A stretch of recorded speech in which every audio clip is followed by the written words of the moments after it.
Live podcast with Yasir channel को subscribe करें। आज हम रॉबर्ट कियोसाकी की मशहूरी ज़माना किताब रिच डैड पुअर डैड यानी अमीर बाप गरीब बाप उस पर फराहम करदा नोट्स की बुनियाद पर एक तफसीली गुफ्तगू कर रहे हैं। ये किताब आप जानते हैं ज़ाती मालियात पर सोच बदलने वाली किताबों में शुमार होती है। जी बिल्कुल। किताब का जो मरकज़ है ना, वो मुसन्निफ़ के दो बाप हैं। एक तो उनके अपने वालिद, पढ़े लिखे मगर माली तौर पर थोड़े परेशान जी। और दूसरे उनके दोस्त के वालिद। वो कम पढ़े लिखे थे, रस्मी तालीम कम थी, मगर एक बहुत कामयाब कारोबारी और सरमायाकार थे। तो देखते हैं इसमें क्या खास बात है। बिल्कुल। और आज मकसद सिर्फ खुलासा बताना नहीं है, बल्कि हम उन बुनियादी तस्वुरात की तह तक जाएंगे जिन्होंने इस किताब को इतना पॉपुलर बनाया और कुछ हद तक मुतनाज़ा भी। ये समझने की कोशिश करेंगे कि लोग इससे इतना क्यों जुड़ते हैं। अच्छा, तो शुरुआत होती है गरीब बाप के फ़लसफ़े से, जो शायद हम सब ने सुना है। भाई स्कूल जाओ, अच्छे नंबर लाओ, ताकि एक अच्छी महफूज नौकरी मिल जाए। जी हाँ, ये सुना सुनाया रास्ता है। बिल्कुल। ज़्यादातर लोग इसी पर चलते हैं। लेकिन फिर आते हैं अमीर बाप। उनका नजरिया बिल्कुल उलट था। वो कहते थे पैसे के लिए काम मत करो। पैसे को अपने लिए काम करने दो। वाह, जी। ये एक बुनियादी सोच की तब्दीली है। किताब का असल जोर इस बात पर है कि हकीकी दौलत तनख्वाह से नहीं आती, तो फिर कहाँ से आती है? एसेट्स बनाने से। एसेट्स, ऐसे एसेट्स जो आमदनी पैदा करें, आपके लिए पैसा कमाएं। Assets, assets. किताब इस पर बहुत बहुत ज्यादा जोर देती है। जी हाँ। और ये कि असासों और वाजिबात यानी लायबिलिटीज, उनमें फर्क समझना, यही है माली ख्वांदगी की बुनियाद। बिल्कुल। एसेट्स वो जो आपकी जेब में पैसा डालें, वाजिबात वो जो पैसा निकालें।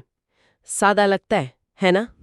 सुनने में तो बहुत आसान है, लेकिन क्या असल जिंदगी में लोग ये फर्क कर पाते हैं? मसलन अपना घर। अच्छा सवाल है। किताब का एक आप कह लें मुतनाज़िया पहलू यही है कि बहुत सी चीज़ें जिन्हें हम असासा समझते हैं, जैसे अपना ज़ाती घर जिस पर बड़ा कर्ज हो, वो असल में वाजिबात हो सकता है।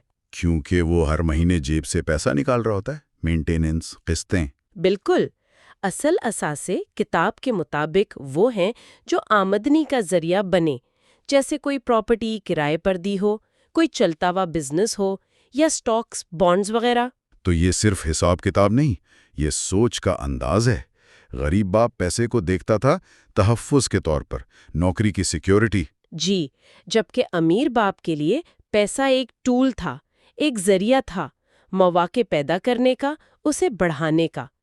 किताब ये भी कहती है कि पैसा खोने का डर, वो खौफ, अक्सर लोगों को माली आज़ादी हासिल करने से रोकता है। ये तो है, नुकसान का डर तो रहता है। हाँ, लेकिन उस खौफ पर काबू पाना और थोड़ा हिसाब लगाकर खतरा मोल लेना, कैलकुलेटेड रिस्क जिसे कहते हैं, वो ज़रूरी है। ठीक है, तो अगर कोई इस खौफ पर काबू पा ले, तो किताब क्या मशवरा देती है? कारोबार शुरू करो, सरमायाकारी। जी, कारोबार शुरू करना और दानिशमंदी से सरमायाकारी करना, इन पर बहुत जोर है।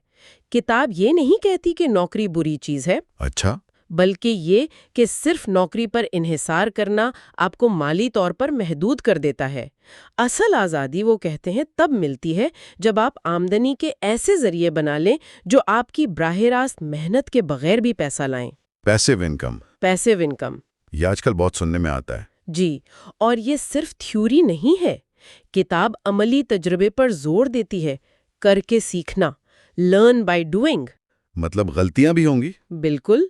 नाकामी को सीखने के अमल का, तरक्की का हिस्सा समझा जाता है। ये भी एक अहम नुक्ता है। और वो टैक्स वाला मामला भी बड़ा दिलचस्प लगा मुझे, कि अमीर लोग कॉरपोरेशंस जैसे कानूनी तरीके इस्तेमाल करके टैक्स बचाते हैं। हाँ, ये टैक्स की बचत नहीं, बल्कि टैक्स की मंसूबाबंदी है। जबकि जो तनख्वाहदार तबका है, उनका टैक्स तो पहले ही कट जाता है। जी हाँ, तो ये भी माली खानदानगी का हिस्सा है, सिस्टम को समझना और उसे कानूनी तौर पर अपने फायदे के लिए इस्तेमाल करना। तो किताब की खूबियों में ये शामिल है कि ये सोच बदलती है, ज़बान सादा है, कहानी का अंदाज है।